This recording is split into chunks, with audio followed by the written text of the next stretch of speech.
Welcome this morning, a very pleasant early April morning in the Ozarks of Arkansas. I'm going to spend this episode going over kind of generally what's happened in the past 4 or 5 months, a little bit of progress that I've made. I'm having a really great time fixing this old place up, which has mostly been doing a lot of cleanup and then building some new stuff too, if you've been following me. So this morning we're going to spend some time, we'll take a walk around the property and just take a look at some of the changes and enjoy some of the beauty that nature has for us here. All the leaves are coming back on the trees, the things are greening up. It's been just beautiful seeing all of the shrubs blossoming, and the daffodils, well, they're pretty much finished now, but yellow daffodils growing wild around here are just simply gorgeous. My dog enjoys being with me. She's pretty mellow and relaxed here. She lays down in the grass and collects some ticks every once in a while, but other than that, we're having a pretty great time. So stay tuned and we'll take a look around.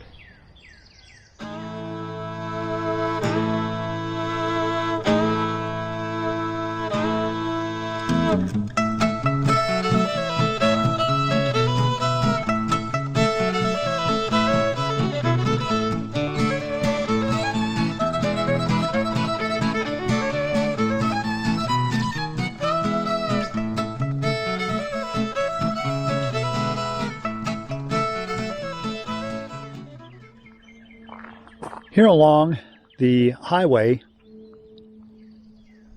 have a lot of trees, but most of them unfortunately are the improperly named tree of heaven.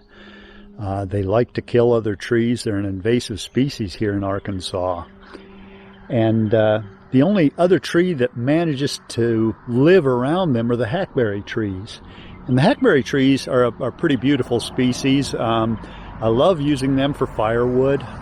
For sawed lumber, they're actually quite pretty too. They have a black and white sort of lumber as it ages. And I'm going through and trying to kill the tree of heaven. Eventually, I hope to get all of them. Fortunately, most of them are right here along the front of my property and up near the shed that I built. Along the back half of my property, I really don't have any. So yesterday, I spent some time doing some mowing. Some of the grass was longer than knee deep in places. But one thing I did this past winter is bought several little blue spruce trees as Christmas trees. So I planted them along the fence here, and hopefully they grow pretty quickly here in this moist climate. I think they probably will. And then those two replace and give me some privacy as the tree of heaven is done away with.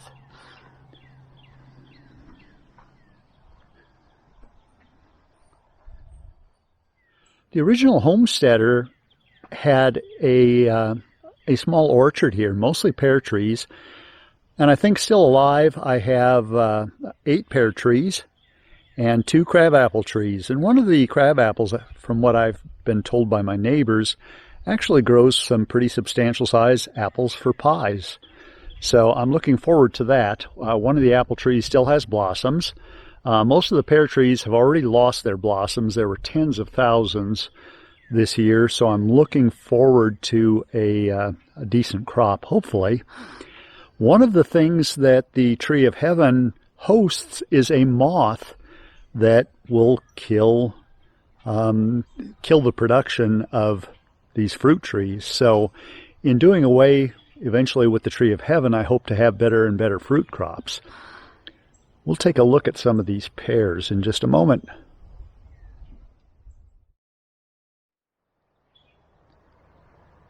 As quickly as the blossoms drop, these pears are starting to grow some fruit. Hopefully they're not so small that you can't see them there, but they are there, probably by the thousands. Another thing I did was to plant some blueberries. There are a couple of them there. another one over there, and several more over there marked by those orange markers. I have now completed the building that houses my spring, my artesian well. And one of the things that I have decided to do, since I have an old root cellar, I've renamed it my dungeon. And then there is a drainage area below this spring. This is actually pretty trashed out, but I call this my swamp. Now I have decided to plant some swamp trees here. So I have, I've got several gum tupelo trees. One right in front of me there. I've planted 3 or 4 of them around the little swamp here. Looking forward to seeing how they do.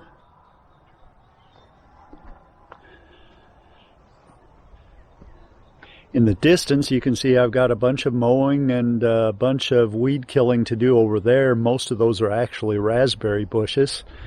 And the raspberries are delicious. I eat until I'm sick in June, but they are really, really difficult. You can't walk through them without getting cut up with the thorns. They're just difficult to deal with. So anything within a short walk of my cabin, I am pretty much going to get rid of those and plant the area in grass. I have used my homemade log cart now on a number of occasions, and it works really well. I have lifted up to probably 2,000 pounds or so with it, and I can pull it behind my four-wheeler or my truck if need be.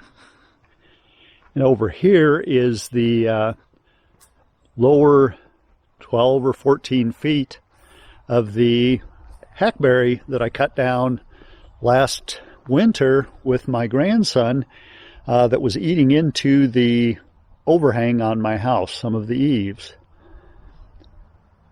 There's one of several Volkswagen buses that are still on the property that eventually I will salvage. And an old barn, I'm not sure the age of it, but it has been here for a long, long time. And we will take a walk back to what will be my next project, building a barn and workshop.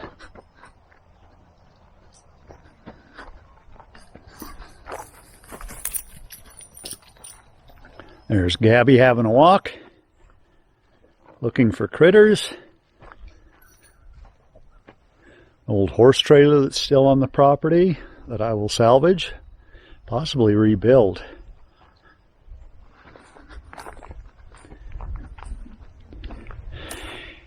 And these orange markers mark where will be my my new shop. It'll be 24 feet in width and 46 feet in length. I had to remove one walnut tree here that really wasn't in healthy condition anyway. But that needed to go, and my next trip down here I'll start preparing this area for what will eventually be a building.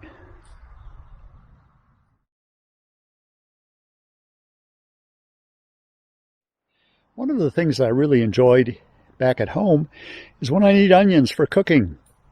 They are readily available in my garden. So on my last trip, a week and a half or so ago, 2 weeks ago I guess it was, I brought about half a dozen onion bulbs from my garden in Colorado and put them in the ground here, and because of all the moisture we get, they didn't have any problem at all getting started. There's a foot of growth in about 2 weeks on those.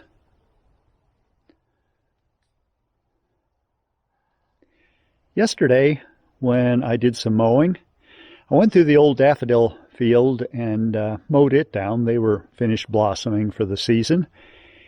And as I was mowing, something I didn't see but I stepped on was something soft and alive. Pretty certain it was a snake. I have no idea what kind. I didn't see it. And when I made another pass through, I watched for it and didn't see anything. So whatever it was evidently had its head hunkered down and is still alive and crawling around somewhere. Along the back side of the house, I really haven't done much other than try to keep the weeds mowed down. I've cleaned up a lot of the junk that's been back here. Worked a little bit on getting rid of the tree of heaven here, and of course built this shed. Just finished that a couple of weeks ago. I've been learning a lot watching YouTube on what it takes to kill some of these invasive tree species. And one of the methods is called hack and squirt, which I tried last summer in August and I guess into September. And honestly, it wasn't very effective. This is a tree of heaven here. And if you look up, there is new leaf growth.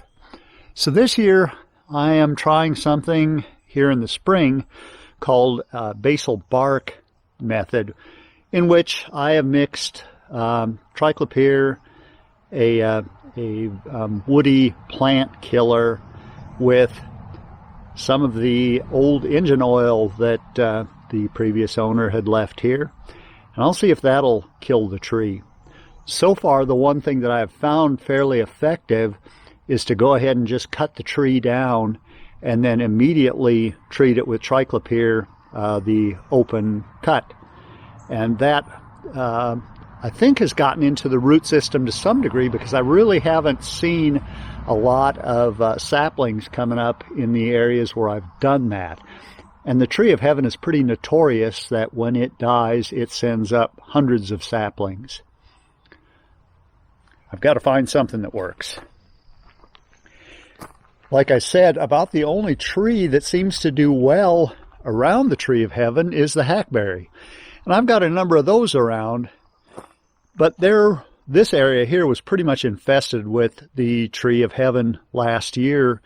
I used that hack and squirt method, and then my grandson came in and cut the trees down and pulled up as much of the root as what he could.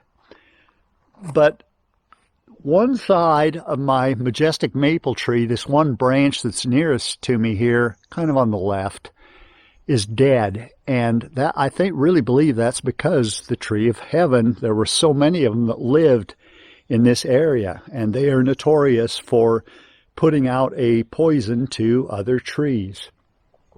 This tree I certainly want to live and keep just as long as possible. It's an absolutely gorgeous tree, 5 feet in diameter at the base, and I think it's about 70 feet tall. I think next we'll take a walk down toward the back of my property. We had a tremendous thunderstorm last night that left things kind of muddy, and there is a spring down there in the road that is too muddy really to drive on, and I don't want to destroy anything. So let's take a walk down there next. I have spent some time in this area doing a little bit of mowing, trying to get rid of a bunch of the weeds, the briar patches that have been growing alongside this trail. And there's not a lot of new growth right along the trail this year, but that's something I need to manage and keep control of.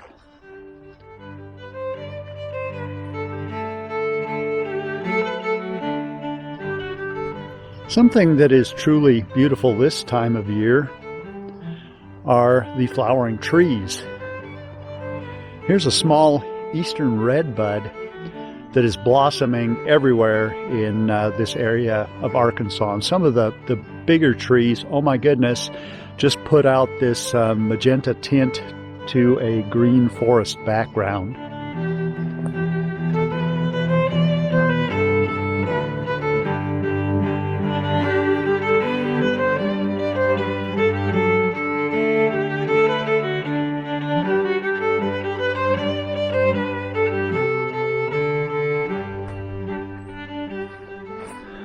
You can see there are a few more of them back there.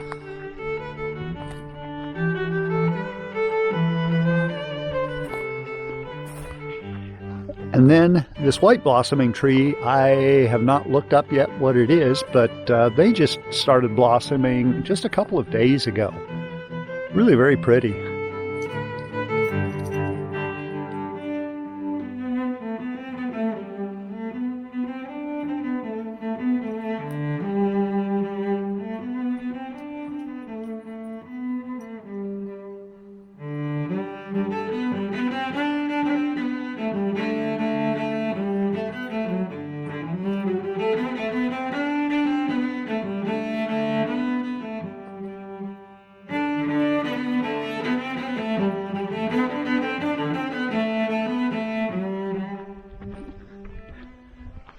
The maple trees are leafing out. That's a joy to see. The hackberry trees started leafing out about 2 weeks ago. Walnuts and locusts aren't doing anything yet. The oaks, for the most part, aren't doing anything yet. I have seen a few of those that have buds that are starting to open.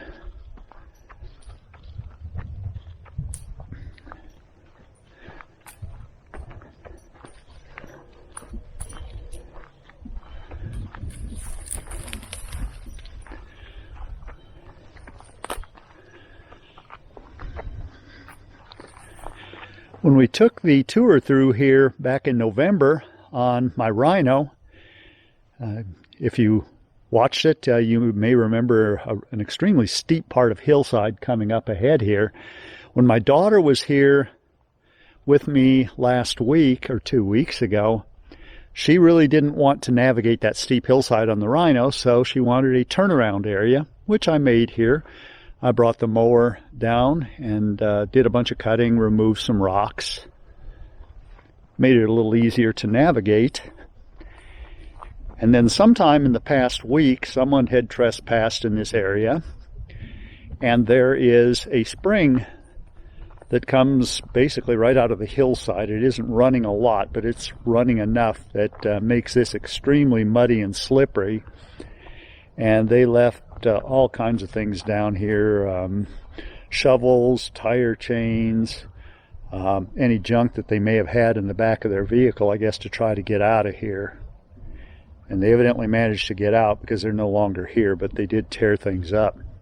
So knowing now that I have a spring here and I want to be able to navigate this area, any of the rocks that I'm finding, which there are tons of on the property, many of them aren't really useful as laying stone because of their shape, and I'll start bringing those down here as I come across them and use that to fill this area and make it to where it can be navigated during wet weather. And before we continue down the hill on the main trail, we'll take a walk back and take a look at what I'm doing for extending another trail that will eventually come out on the back side of my barn. And I will be able to use these then for cutting down some of the dead standing trees and using my log cart to haul them down to where my mill will eventually be, which will be inside that barn, or beside the barn, another area where they got stuck and was able to get out, I suppose.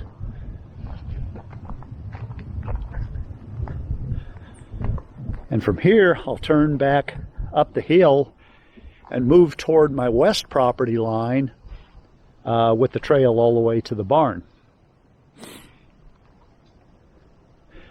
Beautiful trees in this area.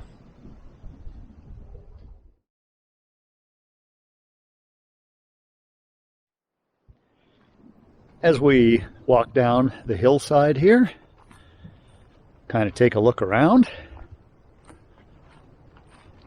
In this area there are some walnut trees, a lot of cedar trees, some locusts, some pretty good sized mature sycamore trees, and sugar maples.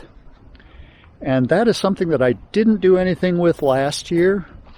The sugar maple production here isn't nearly as good as it is up north because it never really gets cold enough.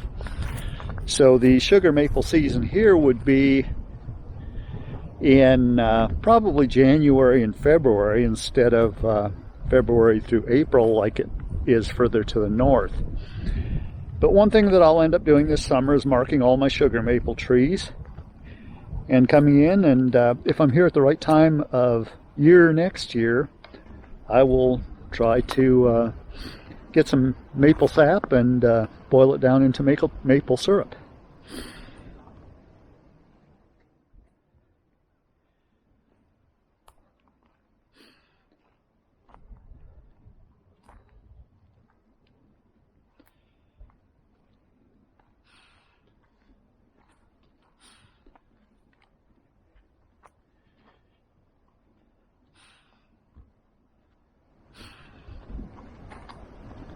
So I'm coming up to my property corner, and there are just a ton of raspberries down here,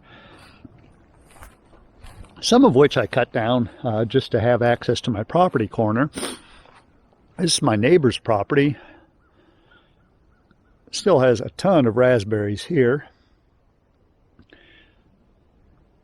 Be able to come down and pick berries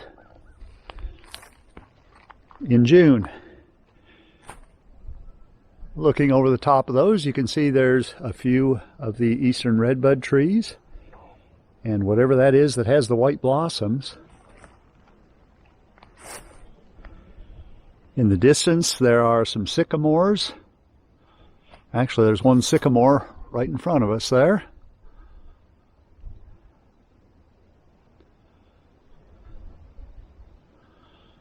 More of those raspberry bushes. And down in this area, I was pretty proud of my 15-year-old. She wanted to make a little hideout down here that she can come and rest and relax and sort of be at one with nature. And she brought down a lot of the scrap lumber that I had as cut-offs and started making a floor that she could sit in when it's muddy, or sit on when it's muddy. And unfortunately, when the trespasser got stuck up the hill, they came down and took a bunch of the boards that she had laid out just to get themselves free. Looking back up at the hill, my neighbor's property's on the left, mine is on the right. As we walk back up the hill, something that I admire is nature's artwork. And here are some of the, or is one of the grapevines that grow to tremendous lengths up into the trees, and once they're up to where they get a little better sunlight, they'll grow leaves and actually produce some fruit up there. But these vines are what I used as part of the bed that I made. If you watched a previous episode, I'll close out this episode in the old pear orchard, saying thank you so much for joining me today. If you enjoyed it, give me the thumbs up, subscribe if you haven't already, and please share with a friend. I appreciate that. And we'll take a look now at, I'll do a little slideshow of some of the still pictures that I've taken over the past several months. Take a good look at things, some from down here on the ground and some from up in the air. Enjoy the day, enjoy your week, until we meet again.